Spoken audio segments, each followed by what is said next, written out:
up and down, and back again. I have a seesaw. It is very special, and I only allow special people to climb onto it. You have to be special to get onto my seesaw. Someone like you is allowed on because you are special. In the beginning, you do not even realize that you are sat on it, but you are. Of course, when I meet you, you will have some kind of burden that is weighing you down. You may be lonely. You may be recovering from a different lost relationship. You may be grieving over a bereavement. You may have money concerns. Perhaps you started a new job which is causing you apprehension, or your children may be proving difficult. There will be something that is preying on your mind and weighing you down. Even when to the outside world you may appear happy and delighted, there will be something. Everyday things, deeper and more meaningful concerns, or even something dark from your past. Childhood traumas, a dark deed done some time ago, or a difficult relationship with dearest daddy. Perhaps it is the burden of expectancy, or the crushing weight of dejection. But ultimately, there will be something which weighs heavy on your soul. I can tell, because you are sat on my seesaw, and you are weighing it down, leaving you sat at a low point. Of course, when I appear, all that changes. As soon as I clamber on the raised part of the seesaw, I ensure that the weight of my integrity, my immense gravitas, my substantial presence, and my massive love all lower my side. I cannot help but do this, as I am a man of substance and importance. I carry great responsibility on my shoulders, as I lead men, pioneer into new territories, take risks, and shoulder so much on behalf of others. At least, this is what I tell myself. My arrival delights you, because now you sail up into the air, carried high by the weight that has appeared on the other end. This seesaw is fantastic, because up and up you go, racing through the air, up into the firmament. It is exciting and dizzying as you soar towards the rarefied atmosphere. You feel light, you feel elevated, and those burdens have somehow vanished. Such is the effect of my presence. You recall from your childhood that eventually you reached the apex of the seesaw, and you readied yourself to come back down again. But this is different. There seems to be no end to your upwards movement. You can still see me below you, looking up in awe and delight at you, and that only adds to your sense of delight. You wonder if you can do the same for me, whether you can send me soaring upwards, and you try to push down, but it is to no avail. You cannot muster any force, and you continue heading up on high.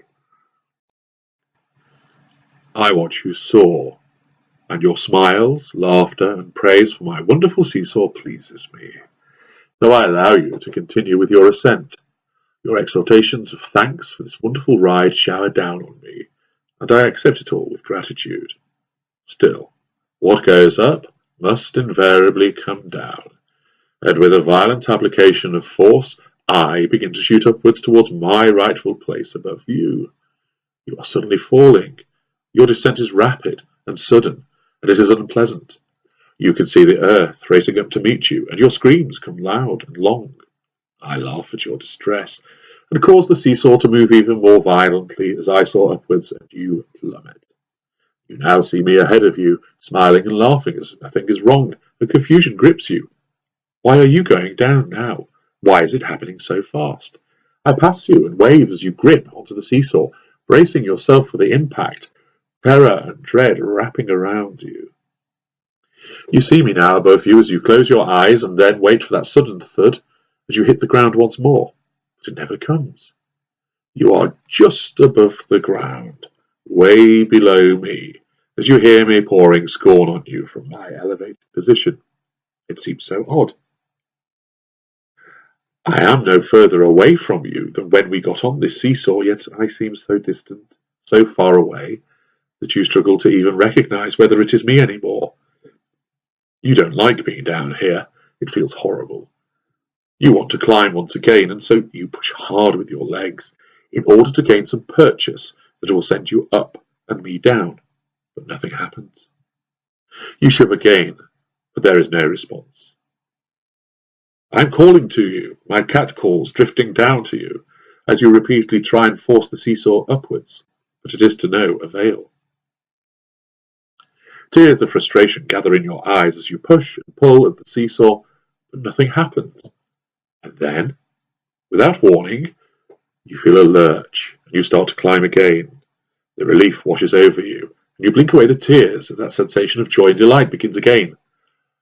Up and down you go, climbing one moment without knowing how high you will go, before then you start to plummet. Sometimes the descent halts partway through, and you are lifted up again, if only for a second, before down you go once more. It is a tumultuous situation, and you feel dizzy and disorientated. It is becoming harder and harder to know what is going to happen next, or whether you are actually going up or down. You cling on, knuckles whitening, desperate to remain on the seesaw, because you have no idea what might happen if you try and get off. Will you be catapulted into the air into freedom, or will you plunge to the hard earth below and shatter into 1,000 pieces? If only the seesaw would stop for a moment so you can get your bearings. You need some respite from this up and down movement over which you have no control. All the time, you see me across from you, seemingly delighted at this ride. How come I do not feel sick or anxious? How is it that I'm enjoying this random ride so much? 1 minute it is all highs, and then you sink to the lows before a sudden jerk halts the descent. You need to get off, but you daren't do so. So instead, you decide to hold tight. This only seems to encourage me. You call for help at the group of people you can see gathered below. You know they can see you, but as you are lowered towards them, their hands outstretched ready to lift you from this nightmarish ride, you are suddenly wrenched upwards and away again. You are so confused. It feels better to be climbing, that wonderful lifting sensation sweeping across you, but this takes you away from those people who are trying to help you. You tell them to wait, that you will be back soon. You can see them walking away as you keep on climbing again until they have vanished. You shout for them to stay, but it is to no avail. You are isolated, alone, and soaring once more. Another lurch, and you are falling, but this time alarm seizes your heart. You cannot breathe, and terror causes the scream to stall in your throat. You are falling way too fast, faster than ever before, hurtling downwards at a speed. You look across to where I should be, but there is nobody there. I have gone. I have vanished without warning or announcement. There is nobody left to control this seesaw, and you are dropping, dropping, dropping. The hard and stony earth is rushing up to meet you. You are in free fall, and there is only going to be one outcome.